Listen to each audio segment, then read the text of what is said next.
तो दोस्तों कैसे हैं आप लोग। स्वागत है आपका द टेक प्रो में। और आज की वीडियो में हम बात करने वाले हैं स्मार्ट टीवीज के बारे में। मैं 55 इंच के 4K स्मार्ट टीवीज के बारे में बात करूंगा। तो अगर आप इसमें कोई स्मार्ट टीवी परचेज करना चाहते हैं तो कौन सा परचेज करना चाहते हैं, बहुत सारी कंफ्यूजन है, सारी क्लियर करेंगे इस वीडियो में। लेकिन उससे पहले अगर आप हमारे चैनल पर पहली बार आए हैं या फिर दूसरी बार भी आए हैं और चैनल को सब्सक्राइब नहीं किया है तो फटाफट से हमारे चैनल को सब्सक्राइब करें, इस वीडियो को लाइक करें, शेयर करें और देखते रहिए द टेक प्रो। तो बिना किसी रुकावट के शुरू करते हैं स्मार्ट टीवी का फंडा। तो जैसा कि आप लोग जानते हैं कि कुछ नए स्मार्ट टीवीज यहां पर लॉन्च हुए हैं। रियलमी हालांकि पहले भी टीवी लॉन्च कर चुका है, लेकिन रियलमी ने यहां पर SLED टेक्नोलॉजी के साथ recently 55 inch 4K smart TV launch किया है। एंड्रॉयड 9.0 बेस्ड है। तो ये अपने आप में एक फर्स्ट ऐसा टीवी है जो SLED टेक्नोलॉजी के साथ लॉन्च हुआ है। मींस के टीवी रेलनेट से अगर लो ब्लू लाइट सर्टिफिकेट लेना है तो क्यूलेट के बाद आप कह सकते हैं कि ये ऐसी फर्स्ट टेक्नोलॉजी है जिसको वो सर्टिफिकेट मिला है और इंडिया में लॉन्च हुई है, ये भी एक अच्छी बात है। तो रियलमी जैसे ब्रांड है जो बहुत सारे स्मार्टफोन जिन्होंने हमें दिए हैं, क्योंकि हर वीक एक ना एक स्मार्टफोन देखने को मिल जाता है उनकी तरफ से, उन्हीं की तरफ से ये स्मार्ट टीवी है। अब इस स्मार्ट टीवी की क्या खास बात है कि smart Android 4K ultra HD smart TV है। ब्राइटनेस काफी अच्छी है, 400 निट्स की ब्राइटनेस है, एंड्रॉयड 9.0 मिलता है। मेन जो हाईलाइट है वो SLED टेक्नोलॉजी है और इसका साउंड आउटपुट है। हालांकि कंपनी ने जो साउंड दिया था कि थिएटर लाइक एक्सपीरियंस और साउंड बार और ये तो वो वहां पर एक चीज थी कि कंपनी ने अपना एक साउंड बार जो लॉन्च करा है उसके साथ इस टीवी को इंट्रोड्यूस किया है। साउंड बार का जो प्राइस है वो 6,999 रुपीज है, वो आपको अलग से परचेज करना पड़ेगा, टीवी के साथ नहीं है। टीवी का जो प्राइस है वो 42,000 के आसपास है, लेकिन सेल में कंपनी फिलहाल इसे 40,000 का आपको दे रही है। फ्लिपकार्ट पर एक्सक्लूसिवली अवेलेबल होगा। और यहां पर कुछ फीचर्स हैं, जैसे कि फर्स्ट जो है SLED टेक्नोलॉजी है। अब टेक्नोलॉजी आप ज्यादा टेक्निकल टर्म में मत जाइए, आप ये समझिए कि नॉर्मल जो टीवी है LED टीवी से बेहतर है और QLED टीवी से थोड़ा नीचे है। तो मीडियम का है, मींस QLED लेवल तक का एक्सपीरियंस आपको मिल जाएगा। अब नॉर्मली होता क्या है कि जो RGB लाइट्स होती हैं व्हाइट फिल्टर से होकर आती हैं, तो फिल्टर से होकर जो लाइट आती है उसके अकॉर्डिंग जो धीरे धीरे करके इमेज बन जाती है वो हम लोग देखते हैं।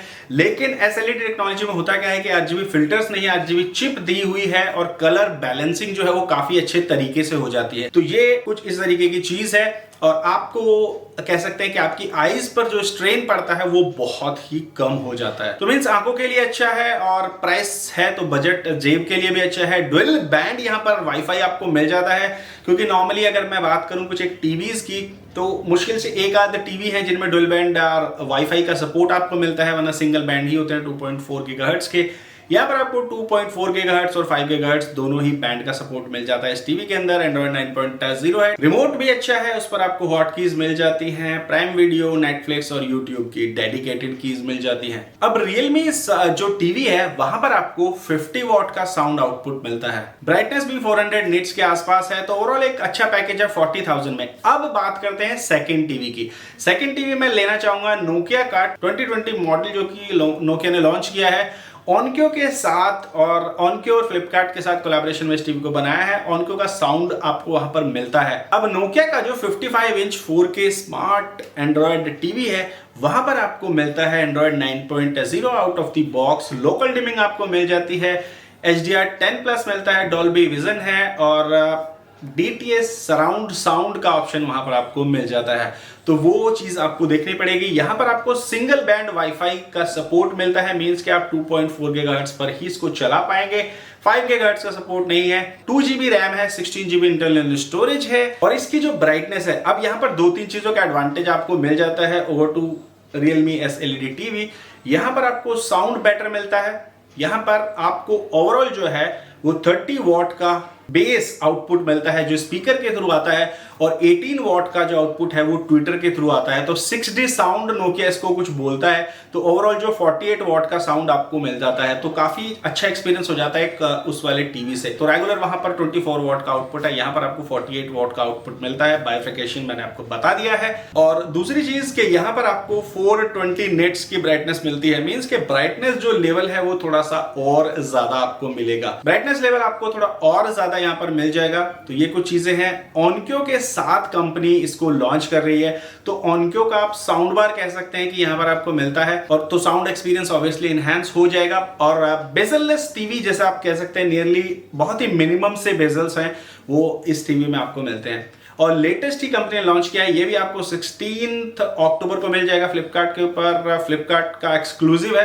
तो सेल में आपको मिल जाएगा। अब थर्ड जो टीवी है वो है मोटरोला की तरफ से। मोटरोला ने रेव्यू सीरीज जो है लॉन्च करी है, वहां पर भी 3-4 स्मार्ट टीवीज हैं, लेकिन मैं बात करूंगा Motorola review 55 inch 4K ultra HD smart television के बारे में। अब उस टीवी की खास बात है कि वहां पर आपको एंड्रॉइड 10 मिलता है। ब्राइटनेस जो है हालांकि 350 निट्स की ब्राइटनेस है। डुअल बैंड वाईफाई मिलता है। साउंड आउटपुट काफी अच्छा है।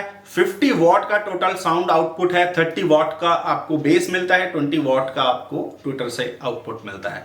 डिस्प्ले वही चीज है, डिस्प्ले की जो रेजोल्यूशन है वो वही है। ब्राइटनेस हालांकि थोड़ी सी कम है, और डुअल बैंड वाईफाई है। यहां पर आपको जो स्टोरेज है वो काफी अच्छी मिलती है। 2GB रैम के साथ आपको 32GB इंटरनल स्टोरेज मिल जाती है, तो ये एक अच्छी बात है। HDR10 है, लोकल डिमिंग है, और ये सारी चीजें आपको मिल जाती हैं। मेन जो चीज है वो है इसका प्रोसेसर, 1.5 GHz का प्रोसेसर। मोटरोला की टीवी का जो प्राइस है वो 41,000 के आसपास है।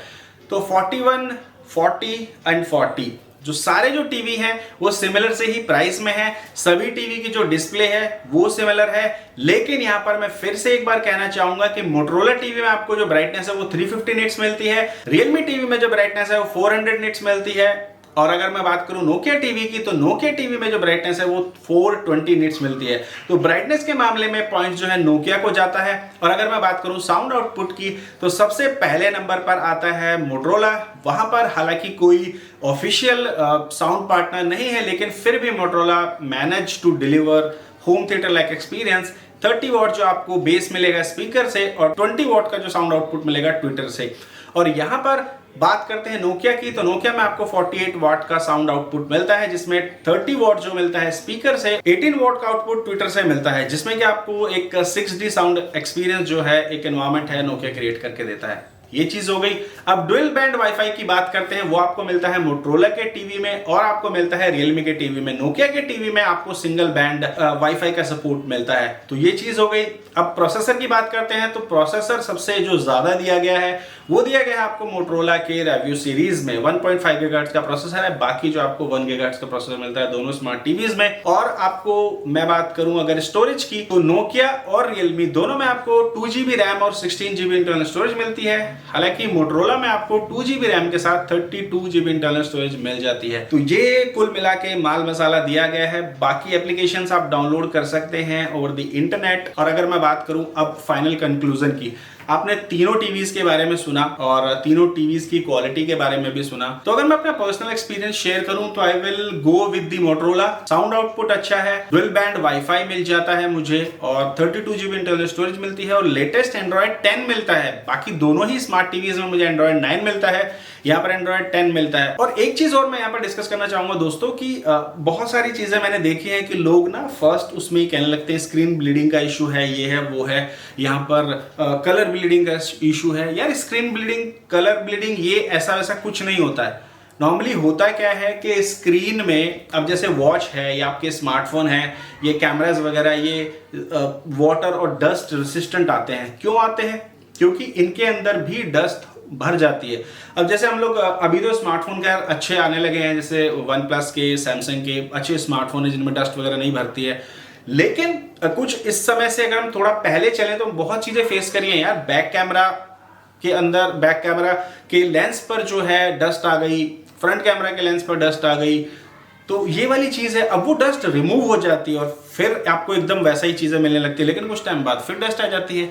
तो वो आप कह सकते हैं कि एक लूप होल है, एक पॉइंट है जिसको कंपनी कवर कर सकती है। आई डोंट नो वो कवर क्यों नहीं करती है, क्योंकि आप घर में रखेंगे तो अब ऐसा तो होता नहीं कि घर बिल्कुल क्लियर, आप वहां पे धूल वगैरह कुछ नहीं जाएगी।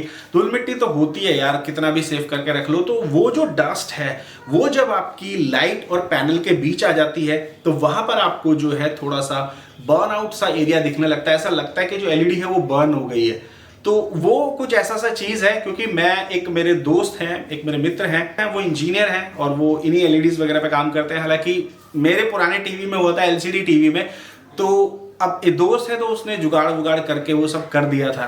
अब नए टीवी को वो भी बोलते हैं कि यार कंपनी के पास से है, कंपनी से आपने लिया है, वारंटी है, तो आप कंपनी से कंप्लेन करिए। और कंपनी क्या करती है कि कंपनी उसको रिप्लेस कर देती है, क्योंकि कंपनी इस तरीके के जुगाड़ू वाले काम नहीं करती कि खोला, डस्ट वस्ट हटाई, साफ कर लगा दिया। तो ये एक ऐसी चीज है। तो ये चीज आप मान के चलिए कि आपको 75% टीवीज में, मैं बात नहीं कर रहा सोनी, एलजी, सैमसंग की, मैं बात कर रहा हूं करंट मार्केट में जो कंपटीशन है, रियलमी है, नोकिया है, मोटरोला है, एमआई है, इन सब टीवीज की, तो यहां पर आपको 70% जो केसेस हैं वो आपको इस तरीके के मिल ही जाएंगे। तो आप उस चीज को लेकर आप देख सकते हैं कि खेलना तो आप ही को पड़ेगा, क्योंकि प्राइस आप मनी आप इन्वेस्ट कर रहे हैं, चीज आप परचेज कर रहे हैं, तो ये सब आप ही के हाथ में है। बट उस चीज को लेकर ज्यादा घबराने की जरूरत नहीं है, क्योंकि हम सबको पता है कि अगर हम फ्लैट सरफेस रखते हैं, जैसे व्हाइट है, रेड है, ब्लू है, इन सब मतलब व्हाइट और व्हाइट, येलो वगैरह, इन सब पे ज्यादा दिखता है वो। उसके बाद जब आप टीवी चलाएंगे तो कोई ज्यादा वो नहीं होता है, बट स्टिल एक चीज़ होती है यार, 40,000 मैंने इन्वेस्ट किए हैं और उसके बाद भी मुझे एक्सपीरियंस मिल रहा है। मैंने अल्ट्रा एचडी टीवी खरीदा और फिर भी एक्सपीरियंस मिल रहा है, तो थोड़ा सा बुरा लगता है, बट स्टिल तो घबराइएगा मत। ये उसका जो कहानी थी, जो पर्सनल मैंने फेस करी है। बाकी सेल आ रही है, तीनों टीवी के बारे में आप जान चुके हैं, कौन सा टीवी आपने लेना है मैंने डिसाइड कर लिया, आप भी डिसाइड कर सकते हैं। इस वीडियो को देख के अगर वीडियो पसंद आई है तो वीडियो को लाइक करें, हमारे चैनल को सब्सक्राइब करें और देखते रहिए।